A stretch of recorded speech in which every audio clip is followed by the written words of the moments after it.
Assalamualaikum warahmatullahi wabarakatuh. Kami di sini akan mempresentasikan tentang identifikasi dan analisis peluang usaha baru. Sebelum masuk ke materi, perkenalkan nama saya Marlinda dari Prodi S1 Akuntansi. Perkenalkan, nama saya dari Yogi dari Prodi S1 Akuntansi. Baik, berpikir kreatif dalam wirausaha. Manusia dibagi menjadi dua bagian, yaitu fungsi otak sebelah kiri dan otak sebelah kanan. Otak sebelah kiri berperan menangkap logika dan simbol-simbol, sedangkan otak sebelah kanan lebih menangkap hal-hal yang bersifat intuitif dan emosional. Otak sebelah kanan menggerakkan pikiran literal dan meletakkannya pada jiwa proses kreatif. Menurut Jim Mellor, tahun 1996, untuk mengembangkan keterampilan berpikir, seseorang menggunakan otak sebelah kiri, sedangkan untuk belajar mengembangkan keterampilan kreatif digunakan otak sebelah kanan. Cirinya yaitu 1. Persiapan, 2. Penyelidikan, 3. Transformasi, 4. Tahap penatasan, 5. Tahap penerangan, 6. Tahap pengujian, dan yang ketujuh tahap implementasi. Selanjutnya, menangkap peluang usaha. Seseorang seringkali ingin mendirikan usaha baru karena didorong oleh peluang adanya membentang di hadapan tempat tinggal dan juga memiliki impian dan optimis yang berlebihan. Ada 4 strategi menangkap peluang baru, pilihan dan strategi berbasis usaha. 2. Bulan dan biaya atau unggul dalam persaingan. Ketiga, pilihan dan strategi berbasis diferensial. Yang keempat, pilihan dan strategi fokus. Selanjutnya, sumber-sumber potensial peluang.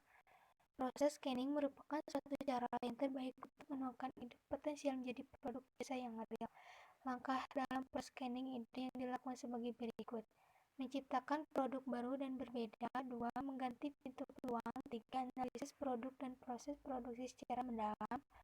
4. Menaksir biaya awal. Dan yang kelima, memperhitungkan Kompetensi kewirausahaan, yaitu seseorang yang mempunyai ilmu pengetahuan, keterampilan, serta kualitas individu yang meliputi sikap, motivasi, nilai, serta tingkah laku yang diperlukan untuk melaksanakan pekerjaan atau kegiatan. Keterampilan yang harus dimiliki seorang wirausaha adalah sebagai berikut.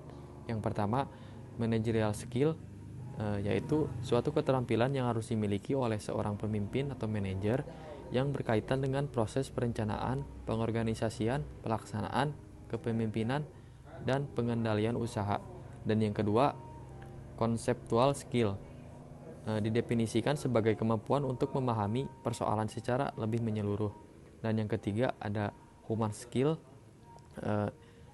berhubungan dengan orang lain, atau humanity skill, termasuk kemampuan manajer untuk berinteraksi secara efektif dengan anggota organisasinya serta membangun pemahaman dan usaha kooperatif dalam tim yang dipimpinnya. Dan yang keempat, decision making skill, adalah proses pembuatan pilihan dengan cara mengidentifikasi keputusan, mengumpulkan informasi, dan menilai resolusi alternatifnya. Dan yang terakhir, time managerial skill, yaitu kemampuan untuk merencanakan dan mengontrol cara seseorang mengelola jam-jam hidupnya setiap hari secara efektif untuk mencapai tujuan mereka. Seorang usahawan juga mungkin harus memiliki sifat-sifat sebagai berikut. Yang pertama, percaya diri, berorientasi pada tugas dan hasil, pengambilan risiko, kepemimpinan, keorisinilan, berorientasi ke masa depan, dan kreativitas, dan juga konsep 10D dari By Grave. Yang pertama, dream, decisiveness, doors, determination, dedication, devotion, detail. Dan yang selanjutnya, memulai usaha baru terbagi 11 unsur yang diperhatikan dalam perencanaan usaha sebagai berikut. Yang pertama, rangkuman pelaksanaan atau executive summary, dan yang kedua, pernyataan misi atau mission statement, lingkungan usaha, business environment, dan yang keempat, perencanaan pemasaran, marketing plan, yang kelima, team management, management system, dan 6, data finansial data. Dan yang ke-7, pertimbangan legal consideration. Dan yang ke-8, jaminan asuransi, insurance requirement. Dan yang ke-9, orang-orang penting, key person.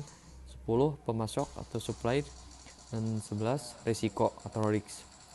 Ya, mungkin cukup sekian dari penjelasan saya, dan selebihnya akan dilanjutkan ke sesi tanya jawab.